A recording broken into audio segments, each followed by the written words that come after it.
a journey for you. Accept the fact that God has a calling on your life. Accept the fact that God has a plan for your life. Accept the fact that you are not born in 1919, but you are here right now because God has some work for you to do now that you are equipped and called and chosen to do. So learn, if you want to live your best life, embrace your journey. Now, what are we talking about here?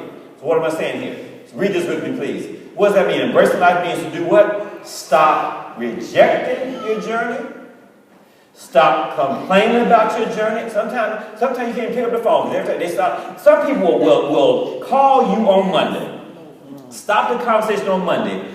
Call you back on Thursday and pick up where they left off on Monday. They just complain about it. Stop complaining about your journey. And lastly, stop trivializing your journey. Now, what does that mean?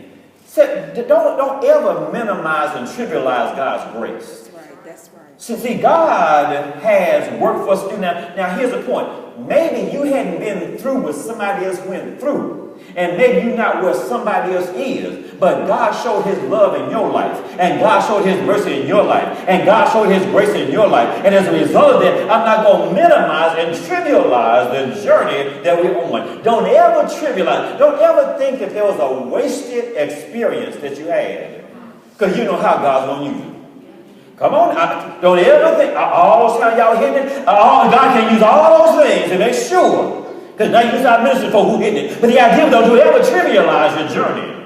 Because God can even use the wrong path and turn that thing back around, we're going to see later on, for good. And the point is, how do we now embrace what God has done? It's our role, it's our time to stop complaining about our journey, to stop trivializing our journey, and stop rejecting the journey that we're on. So what's our mission statement say? Read this with me. Embracing and enjoying life. That means what? I can't keep rejecting my journey. I can't keep complaining about my journey. I can't keep trivializing my journey. Keep going. Now, in Romans 12, verse 1, read that together. Embracing what God does for you. Has God done anything good for anybody in the house today? I said, has God done anything for anybody in the house? So embrace what God does for you. Now, here's the point. God has given us some things we're going to talk about in a minute. And some other things he did not give us. So embrace what God does for you is the best thing you can do for him. So read this with me 3 times. I'm living my best life. Again, I'm living my best life. Now really say it like you mean. I'm living my best life. Now see, I know what happens. I know what has happened now. Y'all went back and looked at your old photo albums back in high school, and you could get in something that was like 15, like, right now you could get in something right here that's on your back and get in now. No, you live your best life right now. Live your best life right now. So praise God for the old pictures back from high school. Praise God for where you were. But now you know more about the Lord now than you did then. Amen, somebody. Maybe you're a little thin right now, but you still know more about the Lord right now. They have extra power, but you still know more about it. So trust what God, praise God for your being, but don't go back and minimize your journey. That everybody took a different path to get here today, but we're here. So don't ever go back and minimize the journey you are on or somebody else is on, because you don't know how God is using their journey to allow them to do all and become all God has called them to be. So I'm living my best life now. So here's the point. I said it earlier. One thing that keeps us from living our best life right now is fear. It's fear. That's what we're going to talk about. So read this with me again. Once you become fearless, life becomes limitless. Here's spiritual principle number 2. So here's the point. So now we laid a foundation for how we can live our best life by really going through and being clear about our journey. I want to spend just a moment now giving us 4 things right now that keep us from going in here, some dangers from fear that keep us from living our best life. Again, for those of us who are ready to live our best life, would you join me in giving God one more hand clap of praise right now if you're ready to live your best life?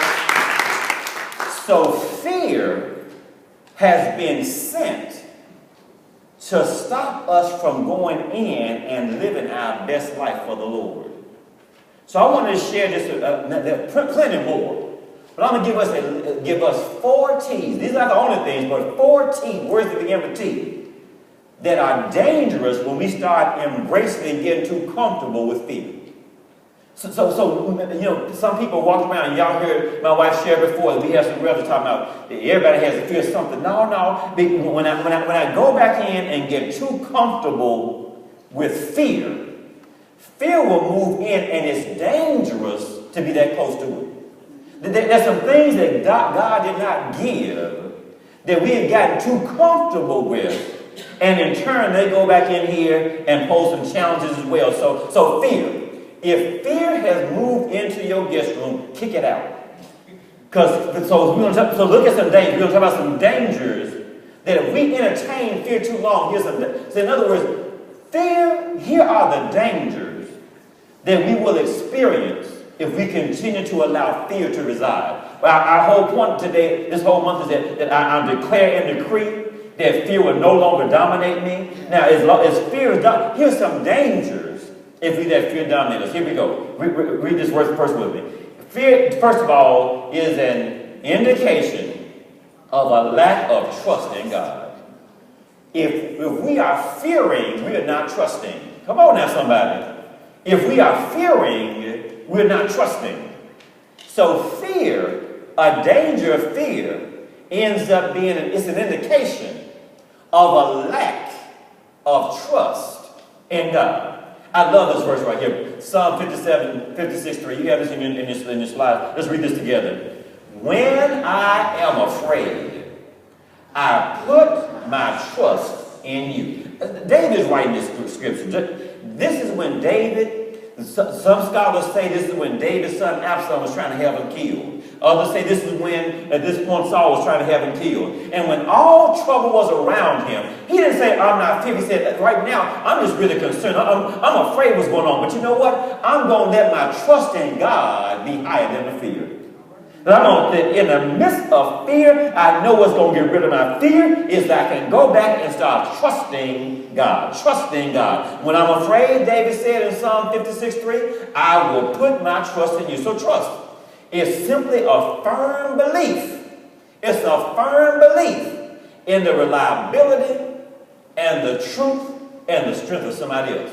So when I trust God, I have firm belief I can rely on Him.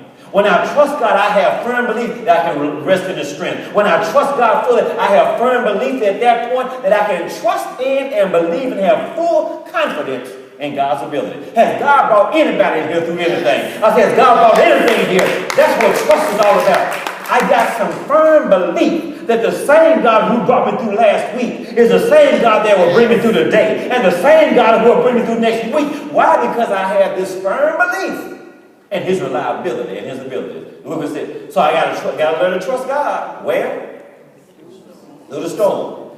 Got to have a firm belief in the strength and the ability of God to bring me through the storm. Amen, somebody. What? Trust where? In the storm. I got to have a firm belief in the ability and reliability of God to be with me in the midst of my storm. Now read this right here now. Don't tell God how big your storm is. Don't you think, keep on going. Tell your storm how big God is. Please write down Mark 11, 23 and 24. You know that verse very well. Mark 11, 23 and 24. Stop talking of this. Oh my gosh. Believers have to stop talking about our problems. Man, we have mastered describing the problem. Lord, my boss does this and she did this and did it. We learned how to talk about the problem. Jesus told them in Mark chapter 11, 22 and 23, talk to your problem. You shall say to this mountain, be thou removed and cast into the sea, and shall not doubt and believe what you say you shall have. What you say you shall have. Stop talking about the storm. Start doing what? Talking to the storm. Now look what happens here. Now read this, please. When you come out of the storm, you are not going to be the same. Anybody ever been through a storm? I'm telling you, we can trust God in the storm. We are not the same on the back end of the storm than we were before. See, before we went in here, stuff just started, everything that was concerned about. You're mad because somebody burnt some toast. Now, it just happened somebody make a meal. The idea is you come through the storm instead of always trying to. So the things we were majoring in the minors and minoring in the majors, but when you come through the storm, keep on going, you're not going to be the same. You're going to be what? Stronger, glory. You're going to be wiser and also ready prepared for some new growth. In other words, the storm can be the launching pad to take you higher. I said the storm has not been sent to take you out. God from Zion. The storm has been allowed to take you up. And so too many of us allow the storm to take us out. When God allowed the storm, he said, I'll be with you in the storm. I'll be with you. I've allowed the storm in your life because I want to take you higher. And some stuff you're focusing on right now before the storm. I need you to get your focus on me. So I need you to stop focusing on what they said and what she said and what they said on Snapchat, WeChat, and other chat. I need you to get all your mind out of there and start now focusing on me because I'm ready to take you higher. But I can't take you higher what you're thinking right now. I need you to transform your thinking. So when you get there, and you know, recognize it's not because of you. It's not because of your degree. It's not because of your pedigree. It's not because of your association. It's not because of your affiliation. You only got where you are because of me. Yes. So I'm allowing, God says, I'm allowing the storm not to take you out, but to take you up. So you come through the storm then better and wiser and stronger than you were before. So the 4 dangers. So the first one we talked about was, at this point, it indicates a lack of trust in God. Here's our second one that we talk about here about the dangers. In other words, getting too cozy with fear. We'll go back in. Here's our second one. Keeping us from living our best life. Here's our second one. Fear will invite us to do what? Read this with me, please. To take possession of what God did not give. The Proverbs, Solomon was so wise in Proverbs. He says, to a hungry soul, every bitter thing is sweet. Under normal circumstances, you would never get that Negro your phone number. But you're hungry.